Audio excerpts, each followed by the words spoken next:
तो 500 वर्ष बाद ये दीपावली आई है विवेक श्रीवास्तव। नहीं, हम तो नास्तिक है, लेकिन आप देखिए क्या हुआ आज।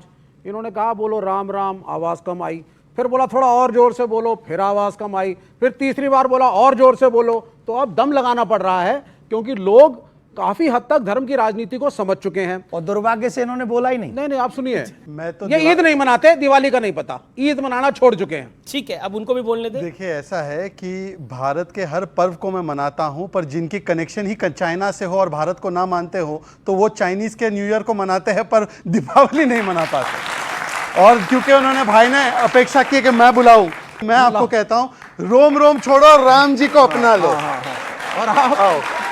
नहीं, बहुत अच्छी बात है। और दूसरी बात, मैं अपनी बात पूरी कर लूं। नहीं, बिल्कुल। इनके तो नेताजी का नाम सीताराम येचुरी था, तो आपको तो राम राम जोर से बोलना चाहिए। बोलो अयोध्यापति सियावर रामचंद्र की जय। और इन्होंने देखिए, इन्होंने तो राम का नाम का पटका भी उतार दिया। उतारिए मत, अगर नहीं पहनना है तो मुझे दे दीजिए। दे देंगे आपको, पहन लीजिए, बैठिए, अभी आप बैठिए। पहन लीजिए। राम का नाम जो है वो राम से भी बड़ा है, तो राम का नाम अपना। ओके, मैं अपनी बात को थोड़ी समाप्त कर लूं।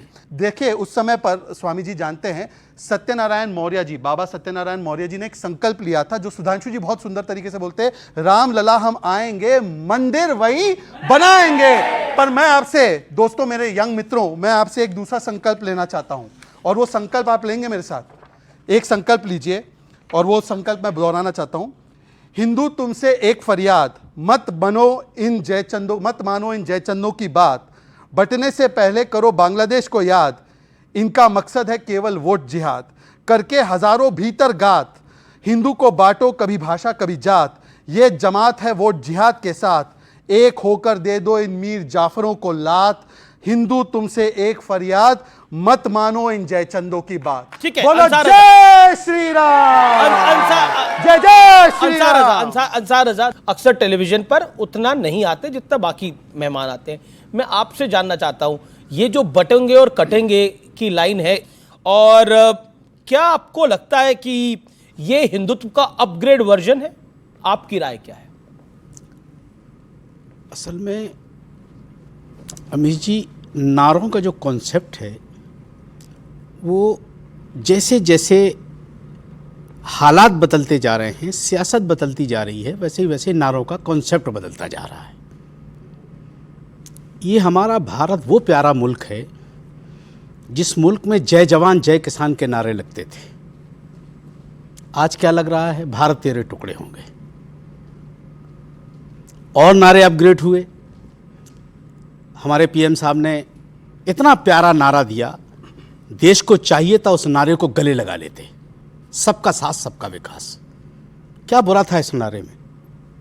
उसके बाद उन्होंने उसमें एक लफ्ज़ और जोड़ा, सबका विश्वास। ये तो पूरे देश के लिए था ना। अब उस नारे को धक्का मार करके अब ये आ गया, बटोगे तो कटोगे। मोहन भागवत जी ने एक जुमला कहा था कि हिंदुस्तान में जितने लोग रहते हैं सब हिंदू हैं। कौन सहमत है उनकी बात से, कौन नहीं, वो अलग बात है।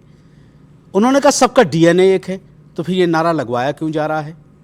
खाली कुर्सी के लिए, खाली सत्ता पाने के लिए। चूंकि ये प्रयोग कर चुके हैं हरियाणा में, अब इसको महाराष्ट्र में डेवलप किया जा रहा है, और इसको प्लानिंग के साथ बाकायदा। प्लानिंग, आपको लग रहा है पॉलिटिकल प्लानिंग है? देवकी नंदन ठाकुर जी, बटोगे तो कटोगे पे अच्छा, राम ऐसा भगत होता है क्या कि मतलब जवाब टोके हम रुक जाएं? जी नहीं, आप अपनी बात को रख लिया आपने, मुझे लगा आपने तो मुझे रख लिया। बोलना तो दीजिए। जी 30 सेकंड और बोल लीजिए। हम इस तरह से कर नहीं सकते, जो हम रटा हुआ लेकर के आए पहले हम बोल दें, उसके बाद हम खामोश हो जाएं। अच्छा, ये तंज किस पर था? मैं शहजाद भाई को कह रहा हूं, मैं उसमें क्या बुरा है? उसमें तंज वाली कोई बात ही नहीं। मैं तंज कसूंगा तो फिर सेकुलरिज्म खतरे में आ जाएगा। मौलाना बोलने तो दीजिए सर। मैं तंज कसूंगा तो बहुत कुछ खिंच जाएगा। ठीक है, ठीक है, एक एक जी। देखिए, हम कोई रटी हुई तो लेके आते नहीं कि हम 9 साल से वही रटे चले जा रहे हैं, आकर के तालियां बजवा करके रट के जो रटा मैं है एक उसी बात से बुरा हाल है आप लोगों मैं का। एक बात बता दूं आपसे, ये मुल्क बहुत खूबसूरत मुल्क है, और हम तो मोदी जी से कहेंगे कि मोदी जी, आपकी दुनिया में बहुत चर्चा है, बहुत सारे इस्लामी मुल्क आपको बुला करके सम्मान देते हैं। जिस तरह से आपका रवैया दुबई में रहता है, जिस तरह से आपका रवैया दूसरे इस्लामी मुल्क में रहता है, आपको चाहिए कि जब पलट के आएं तो जेपी नड्डा फ्लाइट के सामने न खड़े हो, अंसार रजा खड़ा हो आपका इस्तकबाल करने के लिए, तब कमाल है इस मुल्क का। तो मैं मोदी जी से इतनी गुजारिश जी, करूंगा, जी, जी। सरकारें ये- आती जाती रहेंगी, जी। आप थोड़ा सा इस देश को बचाइए। ठीक है, तो जगत गुरु राम भद्राचार्य जी ने बोला कि बटेंगे और कटेंगे नारे में ऐसी कोई आपत्ति मुझे नहीं दिखाई देती और हिंदुओं को नहीं बटना चाहिए। आप बहुत जाने माने कथावाचक हैं, आप इस विषय पर क्या कहना चाहते हैं देवकी नंदन जी? अभी जी आप एक बात बताइए, हमारे शास्त्रों में कहा जाता है प्रत्यक्षम किम प्रमाणम। जी बिल्कुल। इसका मतलब है प्रत्यक्ष के लिए प्रमाण की आवश्यकता ही नहीं है।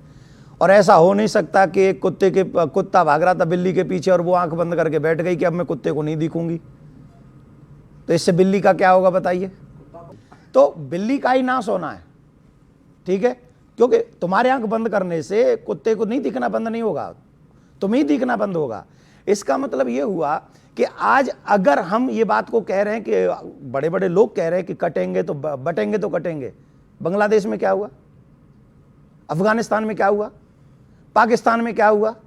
हम लोग इस देश में भाईचारे की बात करते रहे और वहां हमारे भाई बहनों को हमारी बहन बेटियों के पैर में रस्सी बांध के सड़क पे खींचा जाए और हम यहां भाईचारा निभाते रहे ना।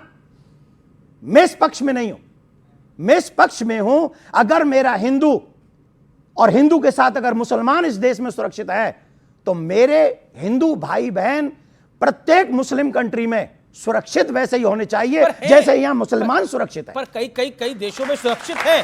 बांग्लादेश का एग्जांपल एक हो सकता है, अफगानिस्तान का एग्जांपल हो सकता है, पाकिस्तान का एग्जांपल हो सकता है, लेकिन यूएई में सुरक्षित है। अच्छा,